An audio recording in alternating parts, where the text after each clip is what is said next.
Back to Miller. Oh, my goodness. Herbert. Sidearm sling, and it's a touchdown. Tyrese Maxey. Oh, good spin move by Filipowski for the news. Give him 9.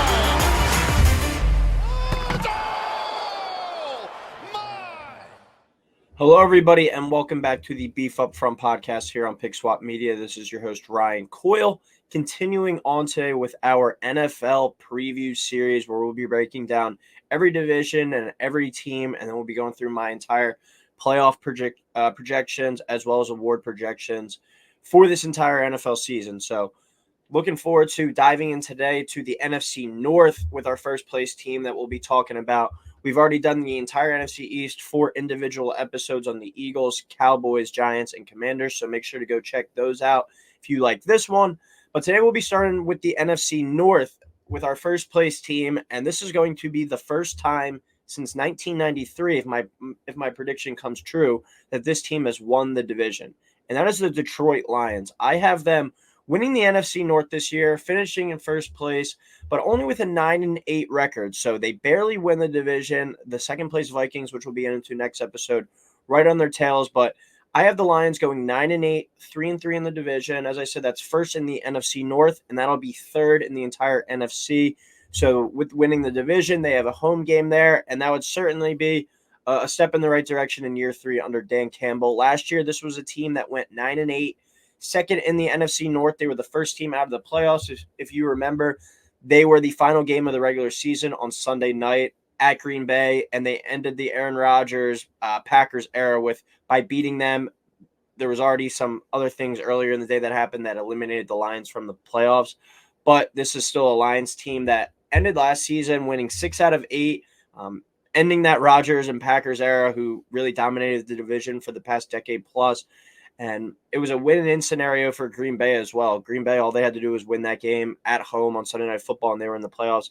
And Detroit didn't really have much to play for, but I think that just goes to show the kind of culture and the system that they're building out there in Detroit to really, with nothing to play for, go out there and still ruin your division rival's chance of getting to the playoffs. But this is a team that has some serious momentum rolling into year 3 under Dan Campbell, one of the most hyped teams coming into this year.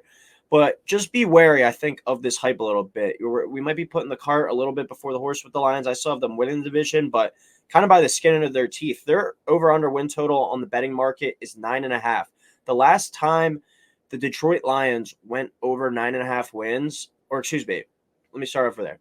Since 2000, the Detroit Lions have only gone over 9.5 wins 3 different times, and all 3 of those times they've made the playoffs, but they've failed to have won a game. So this team with a lot of buzz and a lot of hype, but 9.5, I still like the under there on that one, and they're the favorites to win the division as well at plus 165, I believe it was. And then the Minnesota Vikings are second at plus 275, and they're a much more established bunch and have arguably the best offensive non-quarterback in the league, and Justin Jefferson on their team.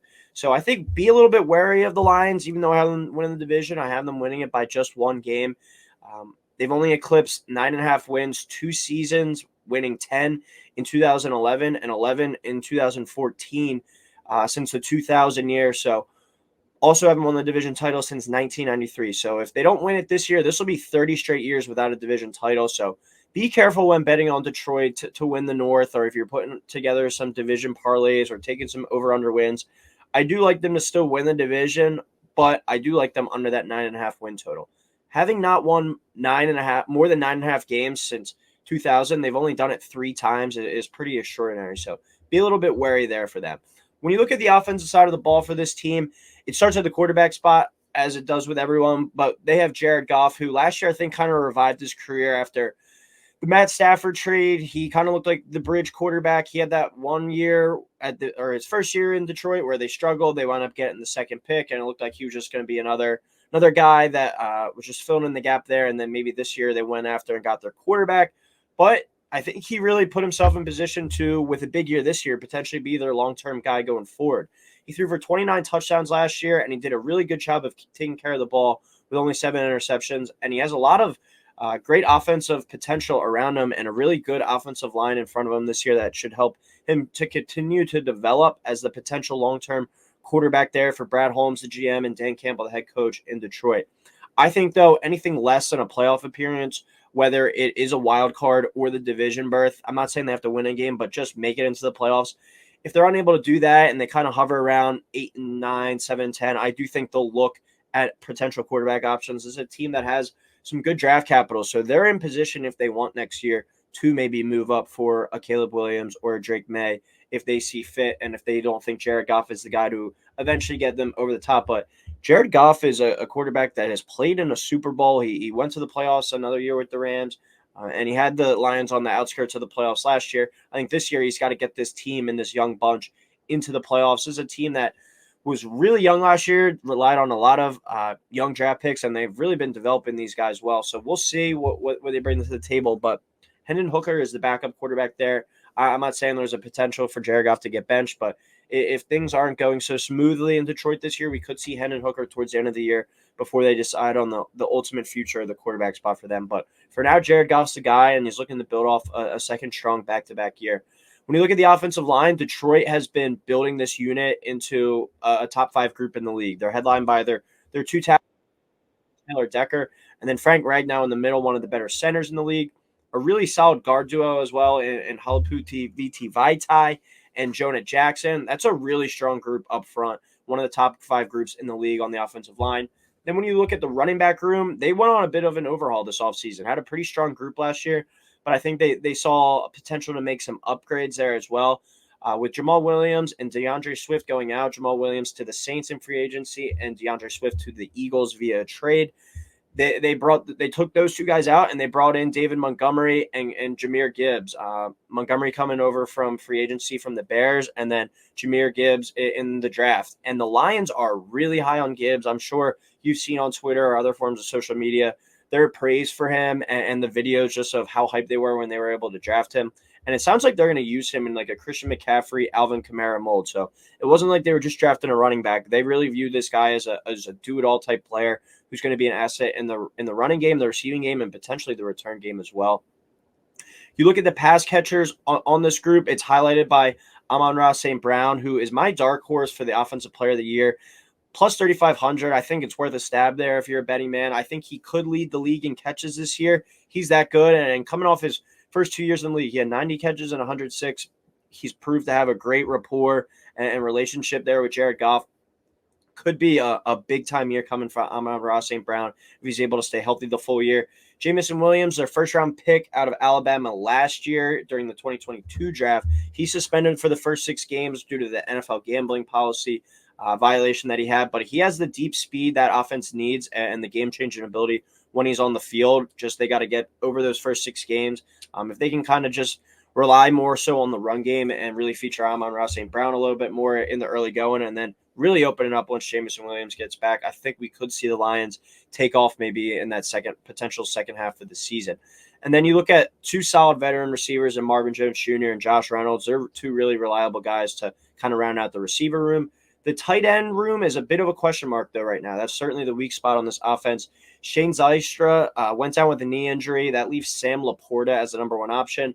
I think that could be a spot after trading TJ Hawkinson at the deadline last year. It could be a spot that the Lions do look to upgrade in training camp in the preseason if they're not liking what they see at that spot. So I think this offense is going to be very solid again if Jared Goff takes care of the football.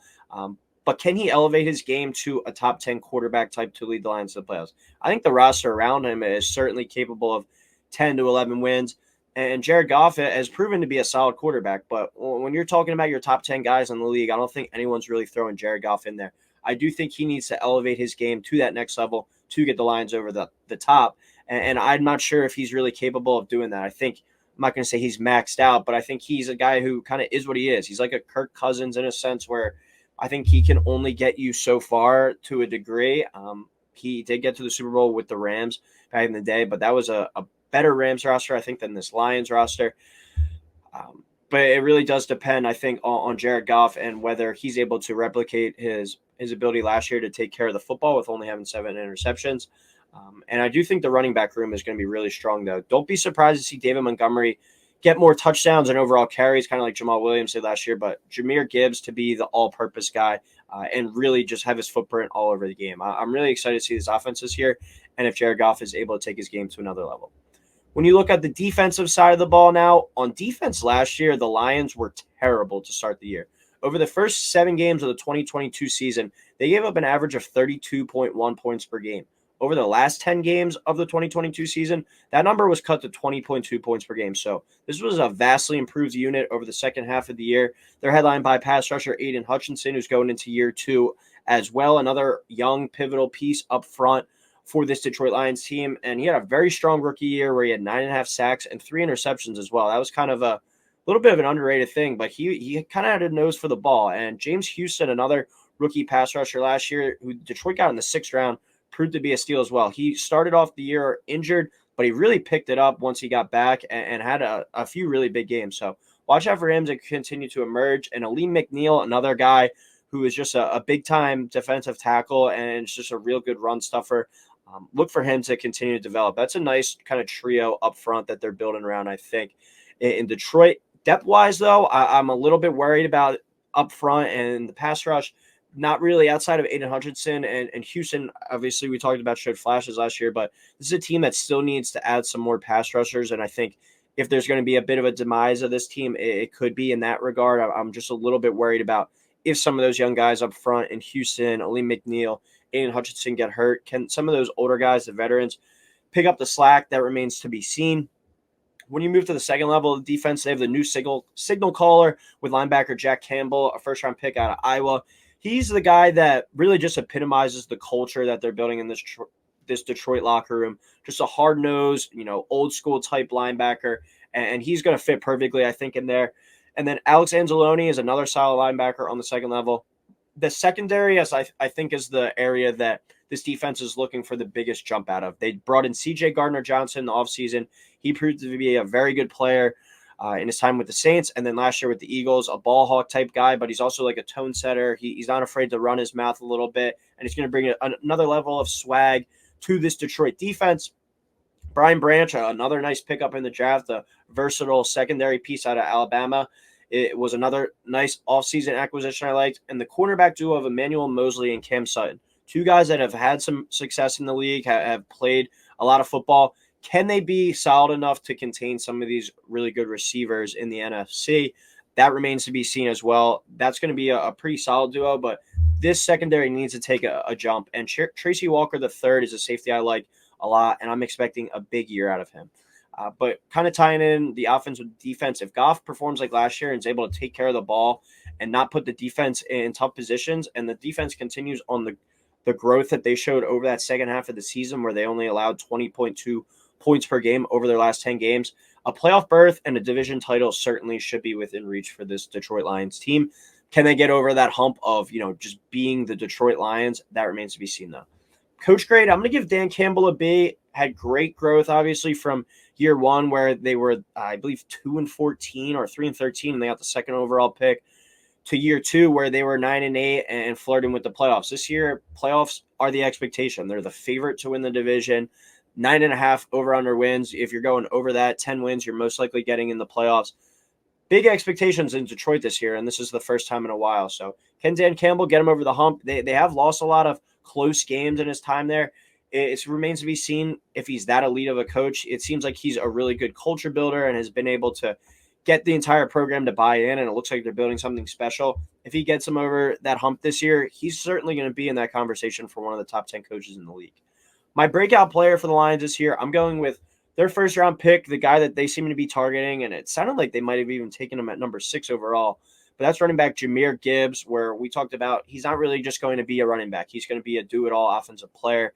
Seeing the videos of how hyped they were to pick him in the draft through him, hearing through various podcasts with Dan Campbell and Brad Holmes, their brain trust there, how smart Jahmyr Gibbs is and how versatile he is. And the big thing that they were talking about is he's so smart that they're going to be able to trust him to play running back, receiver, slot, kick returner, punt returner, whatever it is to get the ball in his hands. It doesn't sound like there's too much stuff that can be thrown at this guy that he can't handle. So look for Jahmyr Gibbs to really explode on the scene and be used in a lot of different ways, a variety of ways for him. And like I said, it's not going to surprise me to see Montgomery maybe have more carries and touchdowns as Jamal Williams really dominated down and around the goal line last year. But all-purpose-wise, Gibbs could be the next superstar running back in the league, the Christian McCaffrey, Alvin Kamara, do-it-all type all-purpose guy. So Jahmyr Gibbs, breakout guy, buy stock now. And then 2 games to watch for the Lions this year. We're going to obviously go week 1 at the Chiefs, the NFL kickoff game, putting the Detroit Lions on Thursday Night Football on NBC to open the season against the reigning champion Chiefs with the best player in the league in Patrick Mahomes. Was a ballsy move by the NFL, but it's kind of built off the steam and the momentum that they've built from last year. So could be a statement game if they're able to go into Arrowhead and win that one. But certainly all eyes are going to be on that one. That's a game to watch. And then Week 12 at home versus the Packers on Thanksgiving Day. As we talked about at the beginning, the Lions ended the Packers and Aaron Rodgers' era last year at Lambeau Field. This could be a bit of a changing of the guard in the division. It could be, the Lions division now for a few years as they look to really be building something well and really been able to draft and develop a lot of homegrown guys. So Week 12 at home versus the Packers on Thanksgiving Day, one of the most watched games of the year. The Detroit Lions should probably have 2 of the highest rated games watched this entire NFL season. So excited to see what they have in year 3 under Dan Campbell, but that'll do it for this episode of the Beef Up Front podcast, the first episode of the NFC North part of our NFL series preview, with the 9-8 projected Detroit Lions finishing in 3rd in the NFC in the regular season. Next episode will be our 2nd place Minnesota Vikings, but make sure to like, subscribe, and stay tuned for more. Thank you everyone for listening. We will talk soon.